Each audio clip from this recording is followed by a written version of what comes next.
Tubas y Tubos, episodio 287, edición de verano. Muy buenos días a todos, bienvenidos a Tubas y Tubos, el programa, el podcast en el que hablamos de la tuba, el bombardino, los instrumentos de viento metal, pero también un podcast dedicado a reflexionar sobre los retos de la educación musical en el siglo XXI y todo lo que tiene que ver con el emprendimiento de nuestro sector. Ya estamos en julio y como habéis escuchado, hoy iniciamos la edición veraniega de Tubas y Tubos, porque este podcast no para ni en verano y como cada año estos episodios son más cortitos, más fresquitos y por eso en el episodio de hoy, el 287 del jueves 6 de julio de 2023, abordaremos la reseña de uno de los libros que todo músico de viento metal debe leer, Arnold Jacobs, Son and Wind,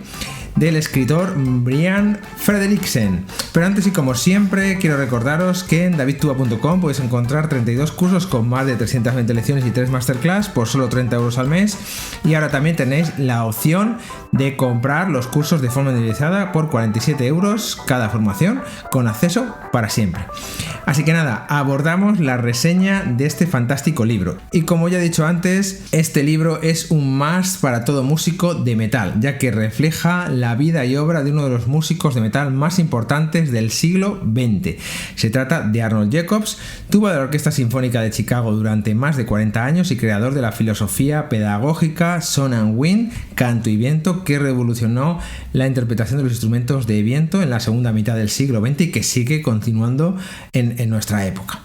Y este libro se divide en dos grandes partes. La primera centrada en la vida de Arnold Jacobs desde sus inicios, su paso por el Curtis Institute y su experiencia profesional en numerosas orquestas americanas desde los años 30 hasta llegar a la Chicago Symphony en 1944, posición que mantuvo hasta su jubilación en 1988. Y aquí encontraremos valiosa información sobre su desarrollo personal y profesional a lo largo de todo este tiempo, influencias musicales más importantes e hitos conseguidos. La segunda parte de este fantástico libro está centrada en ya su lado docente, quizás el aspecto que en el largo recorrido más legado ha dejado, ya que el impacto que hemos recibido miles y miles y miles de alumnos o alumnos de profesores ha sido muy importante. Y es aquí donde surge pues la llamada filosofía o pedagogía Arnold Jacobs, que está basada en la creación musical en nuestra mente, el canto, y a través de las órdenes correctas hacer que el cuerpo las obedezca con el mínimo esfuerzo para que así el sonido salga relajado y fluido, que sería el viento, ¿no? Primero creamos en nuestra mente toda la música y a través del viento pues la trasladamos en nuestro instrumento para que llegue a la audiencia.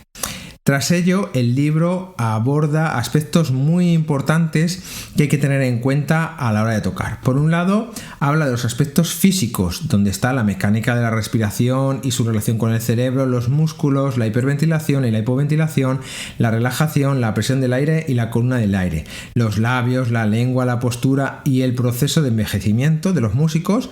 así como los ejercicios de respiración, como no puede ser de otra forma. Y por otro lado, aborda aspectos mentales que los músicos deben conocer y trabajar, como el sistema nervioso, el concepto musical, aspecto que hace referencia a que todos los músicos tocamos dos instrumentos de forma simultánea, uno en nuestra mente y otro en nuestras manos, y como por ejemplo, la tuba que tenemos en nuestra mano es un reflejo exacto de lo que tenemos en nuestra mente, de lo que creamos en nuestra mente. El libro sigue abordando conceptos tan importantes como el Son and Wind, que ya sabéis, aspecto importantísimo para todo músico de viento y que pone nombre a este libro,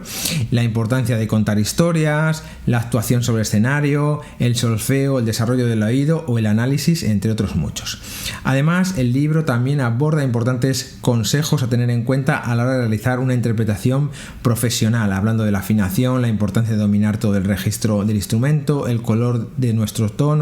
de nuestro sonido, las dinámicas, el uso del vibrato, las frases, etcétera, etcétera, etcétera. Y en la parte final aborda interesantes aspectos sobre los instrumentos de viento madera y los instrumentos de viento metal, las tubas York que Jacobs popularizó y que a día de hoy se siguen creando copias. Básicamente toda marca que se precie debe tener un modelo York entre sus tubas, y también pues las boquillas, ¿no? Donde destaca la Congelleberg, que luego fue modificada por Silk quedando como Arnold Jacobs Model. Bueno, como veis, un libro muy interesante que está en inglés, pero si queréis lo podéis encontrar en castellano gracias al trabajo realizado por Cristian Moravito. que bueno, pues si no me equivoco aún queda algún ejemplar en español porque volaron, así que os animo a contactar con él y os dejo los enlaces a sus redes sociales y lo podéis encontrar como Moravito Brass. Si lo queréis en inglés, pues también os dejo los enlaces al respecto y espero que este episodio os haya gustado y os haya servido de utilidad. Esto es todo por hoy, muchas gracias a todos por vuestras valoraciones de 5 estrellas en iTunes, vuestros me gusta y comentarios en iVoox, YouTube, Spotify. Gracias por suscribiros a los cursos para hacer este podcast sostenible y en resumen, muchas gracias a todos por vuestro apoyo, que sin él esto no sería posible. Nos escuchamos el próximo jueves a las 8:08. ¡Feliz día!